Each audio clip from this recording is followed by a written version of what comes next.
All right, good afternoon, Mount Juliet citizens. This is your Commissioner and Vice Mayor, Bill Trivett. I'm here with our Police Chief, Chandler, and it's Friday afternoon and hoping everybody's getting ready for a great weekend. This is an opportunity for us to get with our local police department and talk about some of the success that we've had over the year, as well as bringing our citizens up to date. And before I go getting into these great questions, and I know we're on time, I'd like to just go ahead and welcome you, sir, and thank you for being here. Thanks for having me. Yes, thank you.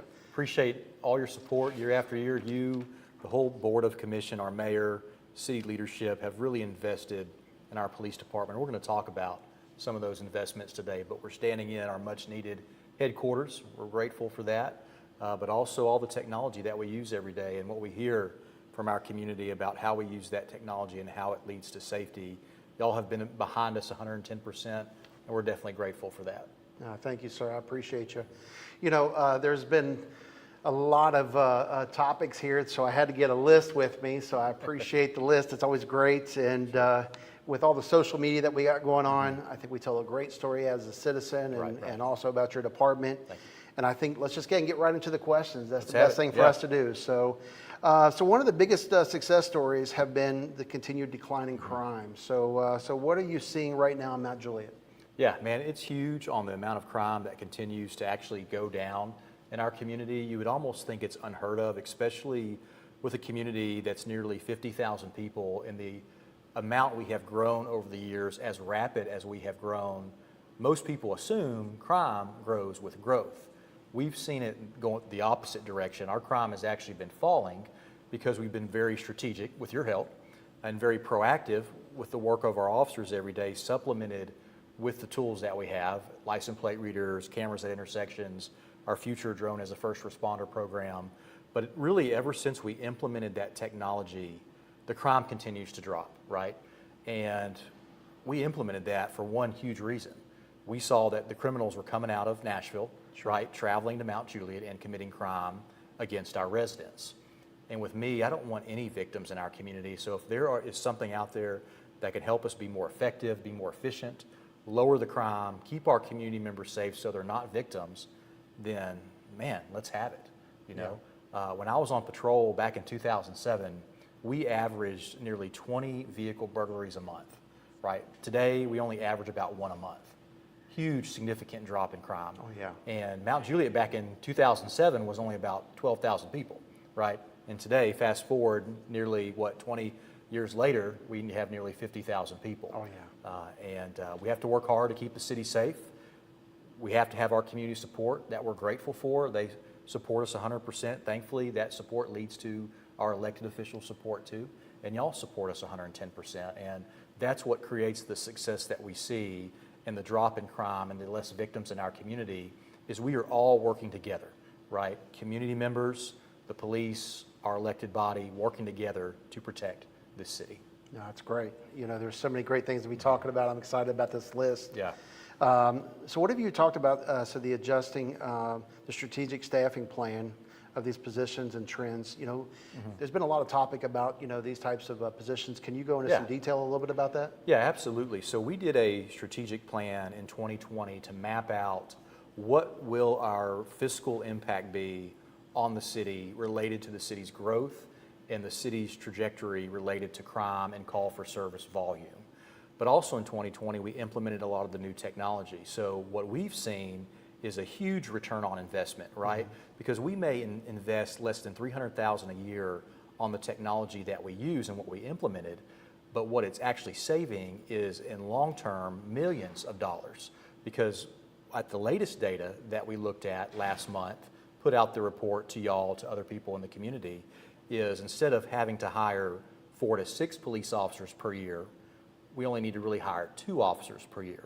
So you take that math and what it costs to have a police officer buy their car, buy their equipment, do all the training, and then you push that out for 5 years, you see that savings of $6 million. Oh, yeah. And we would not be able to save that if we had high call for service volume, if we had higher crime rates, right? But since that continues to drop, we can be efficient. And by us being efficient, it saves our taxpayers so much more money, right? And if we can save them $6 million over a 5-year period, that's a huge return on investment by just barely investing per year $300,000 Absolutely. for the technology that we use. But it's very effective. Our officers use it every day, and we have made ourselves, our city, a huge deterrent to those who commit crime. They don't want to come here because they know they're going to get caught. Yeah. And knowing criminals, they're going to commit crime somewhere. Don't come to our city, right? Because we are well protected. Our officers will find you. We have technology that will help them find you and detect you if you travel here in a stolen car or you're wanted, right? Or even in on a more emergency type of thing, we can also help find people easier who are missing, right? Who may be endangered, with the tech that we have. But we've seen huge results, huge return on investments like that. And I'm just grateful to see the data actually shows that it all works well together. And we're able to show that data to you and our community on about how we are actually saving money in our efforts to protect our community. Yeah, no, I appreciate the transparency. That seems to be one of the topics there, is just making sure that we are being fruitful with the actual, the taxpayer's dollar, Right. but also telling the story. So I appreciate that, Yeah. And also to hear other municipalities are also, either duplicating what our city's doing. Absolutely. And that's, what a compliment to you and your staff. Yeah, for sure. Every city around Nashville, you call that the donut around Nashville, of all the suburban, urban communities, cities, Yeah. they are all doing what we do today. They have license plate readers, they have the camera systems, they are, looking at drone as a first responder. City of Nashville, they launched their drone as a first responder for Madison Precinct this week, right? That's amazing. Now, we've been using it sporadically as we continue to develop our program out and do the engineering and the studies and the training. But with the new drone base being installed this week at Fire Station 3, our drone flights will be more frequent, in the next coming months until the next drone base is installed, and then we'll truly have a 24/7 drone as a first responder program. Yeah. And I think you have some questions related to that too. Yeah, I was going to say, man, Yeah. we're really cutting through this. Absolutely. This is great. So what do you say about the city and the department that now the project's significant long-term savings in personnel? So again, when we start looking at the personnel, the savings, I think you covered that a little bit, right? Yeah. For some of the technology. But with my job, with your job, we are funded by our community, right? We serve our community, right? Yeah. We are here for them. We're public servants. And so with me is we got to do this best as we can. Number one, with the goal of keeping our community safe, right? Sure. Which there is a cost to that, right? yeah. You have to fund services. You have to fund your officers. You have to ensure they're paid well. You have to ensure they have good equipment and the tools to get the jobs done. But when we are able to show that that investment has a strong return, right, and keeps that dollar down to our community member, that's what we're truly trying to do. And if we focus on all these areas and we're successful in these different areas, it allows that cost to stay down. Because where the cost would significantly go up is if our crime goes up, because a lot more money is involved with working with victims, with having to prosecute offenders, right? The dollar goes up higher when you do that. Sure. But also, if the community would become a larger target to crime, more people are being victimized, right? And so more people are going to say, we want more police, we want more police, we want more police. And so having to hire more officers really costs a lot of money in the overall budget. And our biggest expense in our budget is personnel. Yeah. So working to keep that dollar down, trying to be as efficient as we can, look for ways we can save, but the best ways we can save is in our operations and finding efficiencies to deploy our resources effectively, and that tech allows us to do that. Well, I can tell you right now, just because I know the detail that you guys look for the quality officers. I got a chance to meet one of them right before we met today. So, and we're blessed in that. Yeah, that's amazing. That's another good point, Bill, you mentioned, is the quality of officers that we get. And I don't have a hiring problem here. And a lot of agencies do, but a lot of our officers want to work for a community that backs their officers every day in what they do. 100%. Mount Juliet supports our team, 100%. Everywhere we go, their meals are being paid for. They're being told thank you, and we are grateful for that. Yeah. We don't take it lightly. We have to work at it every day to maintain that trust, but we have a natural way of recruiting. We don't have to put out recruitment posters and hire firms to help us get officers in. We just have a continual stream of people who want to work here, and if there is a vacancy, we receive nearly 200 applications, and when you receive a lot of applications, you can select those high-quality people who match our culture here and who want to serve our city, right, with commitment and pride and want to work hard every day to keep the city safe. what a blessing. Yeah, It really major is. blessing. Yes. So next question, what do you credit the continued reduction in crime and the department efficiencies? I know that's a little bit of redundant Yeah. about what we're just covering, but It is. so it's so high level. Tell me just like maybe 2 or 3 key things that Yeah, you're well, seeing. how it all works together, it's full circle. It's the trust with our community Mm-hmm. who backs us every day, right? And that leads to trust from our elected officials who also back us up, right? Yeah. You also hold us accountable. You Absolutely, ensure that we're also efficient, right? Yes. Which is y'all's job as an That's elected part of our official. job. Yes, sir. And it's our officers who work hard every day, who have to get after it, who are committed, who are focused, and who go out there and find the crime, right? Yes. That circle is what keeps the city safe. I like it. I And appreciate that. all of it is necessary. Yes, sir. Yes, sir. So obviously, you covered a little bit with the drones and the first responders. So let's get into some of those Mm-hmm. Yeah, for questions. sure. So there's been a lot of excitement around the drones and the first responders. Obviously, you talked. It's going to be the first set's going to be over at the Station 3. Right.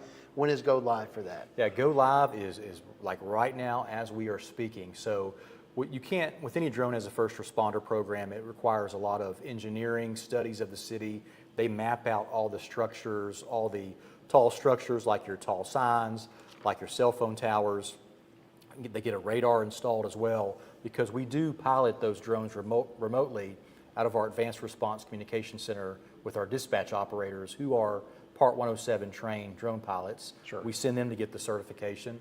And so the first drone base is going at Station 3. It'll cover the south end of town, which is our highest call volume area and why we wanted to pick that location to get the most benefit out of the first installation of the drone.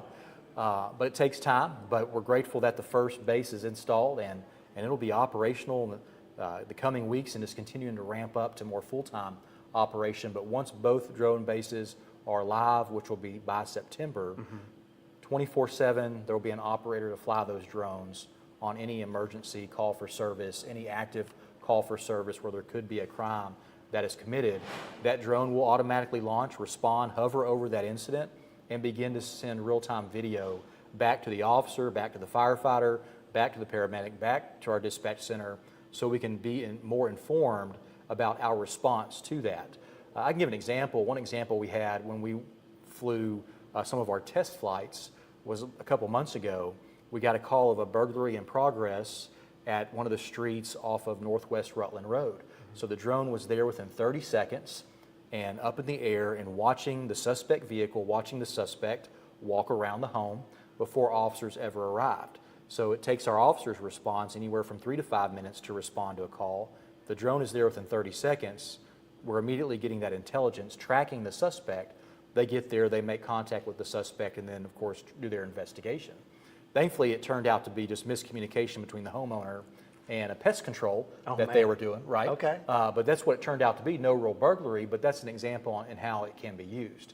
But with Nashville this week, they have a success story on their test flight where a call came into the 911 center about a domestic violence incident where a man assaulted a woman and fled on foot.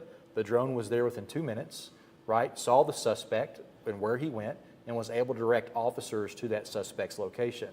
Without that drone response, they would not have been able to find that suspect as easy, right? So this goes back into the efficiencies we're trying to achieve with our use of technology, which is using the drones to respond to these different calls so not as many officers have to go there. Of course, you're still going to get an officer on scene, right? But this just advances the response, advances that level of intelligence, advances that investigation so we can be more effective in our apprehension, but also more effective in our investigations. Sure. And if we're more effective, it takes less time, and more time means spending more money. So if I reduce the time in what we're doing, we save money. Absolutely. So you kind of covered my technology question, which is great. Sure. But there's a second part to that. So you mentioned that there's other departments that are picking this up. So like you said, there was a little bit of communication there. Are we doing a lot of lessons learned from the departments that do currently have it? And are we staying in communication with them and saying, hey, this is working for us, and this is something you need to be on the lookout for when we implement it here? So are we having those communications daily or weekly? How's that work? We have them fairly frequently. It's not weekly by any means, but we have our update calls with them. But we've been planning drone as a first responder for a few years now. And in those early stages of planning, we've visited agencies out west and also in the Atlanta, Georgia area who have been using these drone as a first responder very effectively to learn what we need to do here to deploy it effectively. It's learning their policy, it's getting our policy written, Yeah. it's learning how they train their operators, how they use it. We're lucky here because we have our own communication center. Most police departments operate a regional communication center, so they're not over the employees who dispatch for them, because it's a Okay. regional center. But with us having our own center, we're able to then grow our center to be also a communication center, but also a real-time intelligence operations center. You know, investing in the staff that we have to be able to do more, right? And train them to do more rather than have to hire others or create a whole different unit just to do that, Sure. right? Because agencies that don't have their communication center, they have to start their own real-time operations center and hire staff for that. Luckily, we don't have to do that here because we already have staff to get that done. Gotcha. So the last question here, what makes this program such a forward-thinking investment to our city? We've always been proactive as a police department. I think that's why we're so successful in keeping the crime out of our community, keeping it very low in our community. But you have to invest in new trends and technology that's occurring. I remember the days, again, I'll reflect back to 2007 because that's when I was on patrol full time, and we had to do handwritten paper reports. Our city at the time could not afford to put just basic laptops in the officers' patrol cars to do reports. So a lot of officers, including me, bought our own laptops so we could type out our reports. We could have a simple copy and paste of our narrative to speed up what we were doing in reporting so we could get back after it and go find crime, and go find criminals. And I was one of those very proactive officers. And so if I went to a call and I had to take time handwriting out a report, it took me longer to do that. So when I bought my own computer to do it myself, it sped up the process. And so back in 2007, technology isn't near what we have today. Sure. But this technology allows our officers to be more efficient, to do things quicker so they can go out there and be strong crime fighters and find those who travel into our community wanting to harm our businesses or harm our residents, right? And my ultimate goal is I truly don't want to see anyone in our community be victim of a crime. And we have to work hard at it every day to ensure that we protect them because we are near some of the highest crime rate areas around, right? Oh, yeah. Or against our border. And you cross our city limits into that area or to those city limits, it's a different feeling. The pavement on the ground literally changes when you walk. And you see trash, you see stuff that's immediately unlawful instantly, but then you look over into our community and you see no trash, you see peace, you see no crime, right? And I want our community to always be that. And you know, when you study other metropolitan areas that have cities against or in large metropolitan areas, they can quickly be overrun with crime, right? And sometimes it's too late to respond to that overrun. And that's why if we are proactive and ahead of the game and ahead of crime, we can continue to keep our crime down in our community. But if we ever let up, if we ever let loose, if we ever step back, if we ever quit being proactive, I give it 6 months to a year, our crime will immediately shoot up, higher than what we've ever seen before. Yeah. And I appreciate the plug on City Beautiful, by the way. That's Yeah. it's always great because because again, you can tell, you know, from our roads, from our infrastructure You can. to the City And it's Beautiful, and then all our full police circle. force. And that's why I say it's full circle in protecting a community. It's not just the tech. It's not just this police department. It's not just our police officers. It's not just you. It's not just our community members. 100%. It's not just City Beautiful. It's not just Public Works. It's everything working well together to protect this city. And I think most people in our community, the overwhelming majority of people in our community, love being in our community. They see what we do. They appreciate the investment because they want to be safe. Yeah. They want to be safe. I can go run at night. Last night I was running at 11 o'clock at night, right? I run on Mount Juliet Road. I run up and down Woodridge around the middle school because it's well lit and I can see the skunks that may be sneaking up on me, right? Hey, it's a thing. I used to run at Charlie Daniels Park, man, and with your headphones in and it's dark, you can't see the skunks. Yeah. But I'm not worried about criminals. No, it's right? the skunk. Because I'm worried about that skunk that I may sneak love up it. on me. But I don't have to worry about criminals. And no one does because we don't have people randomly being attacked in our city, right? You can go out at 11 o'clock at night and run and be safe. As the police chief, right? People can recognize me. Yeah. If I was any target, you know, to law enforcement, go after the chief running at night in his gym shorts, right? Yeah. And I can do that safely. Yeah. But I want it to be that way because if I ever am in fear, then we're not doing our job, Yeah. right? I want people to feel safe, to feel peace, to thrive, right? And you can go elsewhere near us, and it's not safe to go run out in the daytime, I right? agree, yeah. It's not safe for kids to set up lemonade stands. You come to our community, lemonade stands, Oh, yeah. right? Children out, enjoying life, thriving, right? People are able to raise families, right? Focus on whatever they believe, their faith, and worship at many different places throughout our community. Shop in safety and peace. Yeah. You know, and I think that's the ultimate responsibility for any community, safety first, right? And you and the others have done nothing but push for safety and push for a strong police department, and again, continually grateful here. Yeah, I appreciate the partnership. You know, as we close out today, there's so many things, especially with us, now in the summer, as we are looking to the safety side of things, just the kids and family, Yeah. make sure that, that everybody has a great summer, a safe one. Absolutely. And, as the parents are coming home from work and traveling and everything else, just be aware of the kids that are going to be out having fun and Yeah. enjoying our community. That's a good point you mentioned, because in the summertime, we do transition our focus from focusing on school zones Yeah. to focusing in neighborhoods. Thank you. At all times of the day. Yep. Because there are kids out there playing, enjoying life, right? We want our neighborhood streets to be safe. So our police presence always ramps up in neighborhoods during the summer. Residents need to be aware of that. Typically, most violations we see in neighborhoods are from the neighborhood residents themselves. And I just tell people, man, you live there, right? Drive safe, slow down, watch those stop signs. And as busy as lives that we have today, you have to stay off your cell phone, Absolutely. right? That's a huge distraction. And you just have to be patient sometimes, because patience leads to safer communities, especially when you're driving, and we don't need any child hurt or hit. Parents, know what your children are doing too, right? Know where they're at. Very important. Be mindful of what they're out doing, and just have a safe summer. That's what we want. Thank you, Chief. Well, listen, Mount Juliet family and friends, we appreciate everybody's time today. We hope you all have a blessed weekend as well as a beautiful summer. Please continue to reach out to us and let us know what is needed, what are some best practices that you're seeing, and any type of improvements that you want to see within our department as well as our city. Yeah. We're grateful to have you, and thank you for investing back in our city by shopping local as well as just being part of our beautiful city. So with that, y'all have a blessed summer. All right. Take care, everyone.